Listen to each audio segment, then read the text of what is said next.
More than 100 countries have been added to the do not travel list by the United States over the course of the week. It's up to 80% of the world. And it includes the Maldives, which is somewhat surprising, bearing in mind the tourism authorities have been offering vaccines to overseas travellers, and the country has actually beat its own travel forecasts over the course of the year. The Maldivian government is hoping to boost these numbers this year even further. And if latest trends are concerned, they should manage to do it. The chief executive of Soneva, who runs luxury resorts there, says his business has never been better. They even had guests staying there throughout the early days of the pandemic for several weeks at a time. I went to meet him at the resort during my trip for World of Wonder.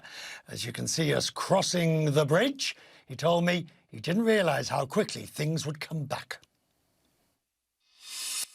Business is, touch a lot of wood, is amazing. It's better than it's ever been. And at the moment, we're a beneficiary of COVID. Last year, it was a different story. It was difficult. Our high season, we're very seasonal. Our principal season was written off.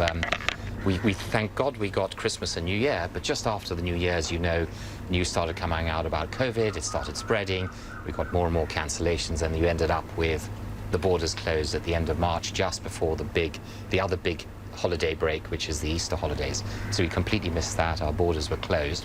We managed to salvage things by having about 70 guests who stayed in house for about 2 to 3 months. So that at least allowed us to wash our face. But it was very difficult. So the border's open. Yeah. We come through the first wave, we go through the second wave, the summer comes and goes in 2020, and we get to September, October, November, which is about the time when your high season starts. That's right. Were you surprised that the phone started ringing? The metaphorical phone?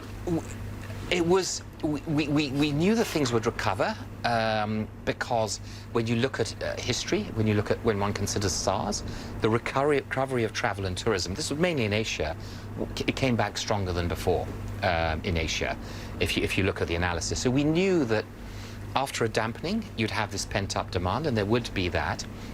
What we didn't realize was how strong it would be. We were taken aback by that. We tried our hardest. We created a strategy. I think with all crises, if you can address a crisis with a positive frame of mind. I'm 55. I started at 25. We opened here 25 years ago. So I've gone through many crises, as you can imagine, building in remote environments. And I've come to realize, I love the phrase of Lao Tzu, good fortune has its roots in disaster.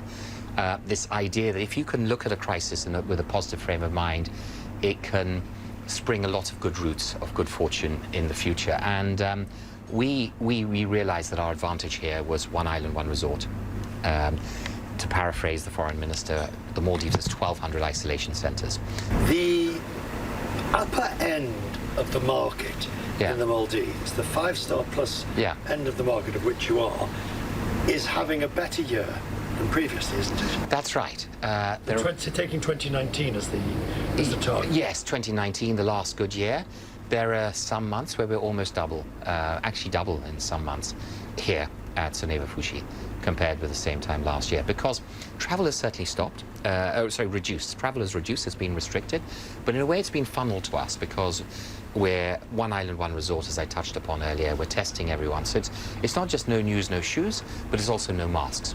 That, for our guests, is a huge luxury. The ability to see a waiter's smile, to be able to hug someone or shake someone's hand. We've realized how important that's been when we talk to guests and interact with them. How aware are you, though, that if you take the industry overall here in the Maldives, those hospitality, those hotels lower down haven't had that? Right. They're not seeing the business. They may in the fullness of time as more open up, but that middle to lower end is not enjoying that same resurgence.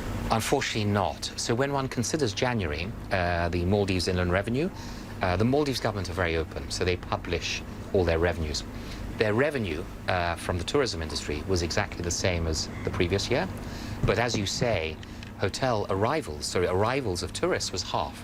So half the number of tourists, but the same revenues, which means that the luxury resorts have been doing very well, but unfortunately a lot are struggling. And that's because they are supported by tour operators. Well, firstly, wealthy people are independent of mind. They have private jets.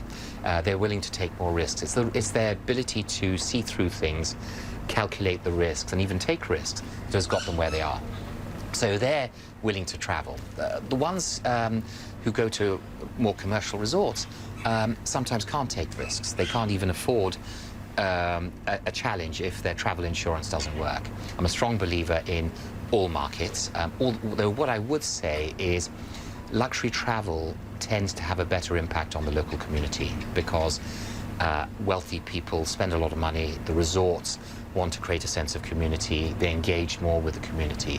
At the very mass market, you do have situations like you had on the coast of Spain. It undermined the quality of life for the local community. So all I would say is that luxury travel does engage more with the local community and support it.